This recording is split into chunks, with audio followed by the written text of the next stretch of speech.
Bonjour, j'ai quelques mises à jour à faire par rapport aux chroniques que j'avais rédigées pour le numéro 95 de Bifrost et qui ont été mises en ligne sur le blog de la revue. Donc là, je vais commencer par parler de la loterie et autres contes noirs de Shirley Jackson. C'est un recueil de nouvelles avec une nouvelle traduction de l'anglais aux États-Unis par Fabienne Duvigneau. Ça a été publié aux éditions Rivage dans la collection Noire. Le recueil précisément en français donc date de 2019 et il fait 250 pages. On a du mal aujourd'hui à peser combien la nouvelle de Shirley Jackson, La Loterie, a pu bouleverser son lectorat en 1948. On a à vrai dire du mal à comprendre comment cette nouvelle, certes très réussie, a pu susciter un tel scandale, comme l'illustre Miles Hyman, petit-fils de l'autrice, dans une édifiante postface. Aujourd'hui, la célébrité de cette nouvelle joue un peu contre elle. Si le propos demeure juste et glaçant, le lecteur de 2019 ne saurait être choqué comme celui de 1948, ni même aussi surpris. Mais la malédiction de la loterie est peut-être celle de l'arbre qui cache la forêt, et l'initiative de Rivage consistant à publier le présent recueil n'en est que plus salutaire. Ces contes noirs regorgent de merveilles qui valent bien, voire surpassent la loterie, et révèlent l'incroyable talent de Shirley Jackson, figure éminente du fantastique contemporain. Encore que le qualificatif de fantastique puisse prêter à débat, le surnaturel n'est que bien rarement de la partie.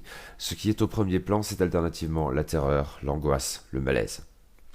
L'autrice a un don inégalé pour susciter tout cela dans le plus terne des environnements, ces petites villes banlieusardes américaines, souvent, parfois quelques trous plus reculés où des citadins se rendent comme par défi, ou par désir maladif de jouer au châtelain. La maison hantée et Nous avons toujours vécu au château partagent bien des traits avec ces nouvelles.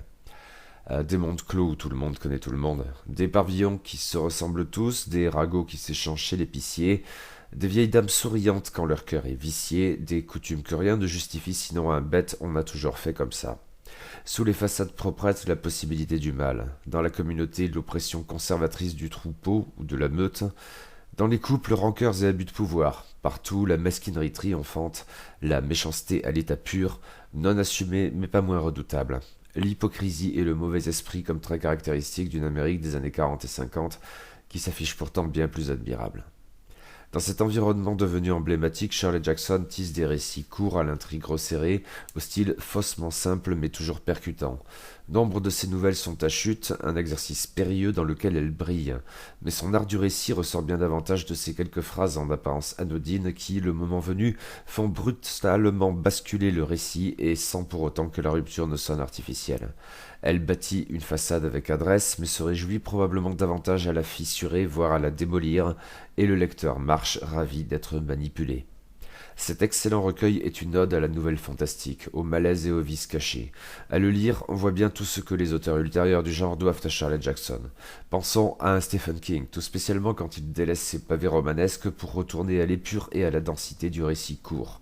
Les deux auteurs partagent cette qualité rare, leur permettant de poser une ambiance en 3 phrases et de dynamiter les certitudes du lecteur en une seule.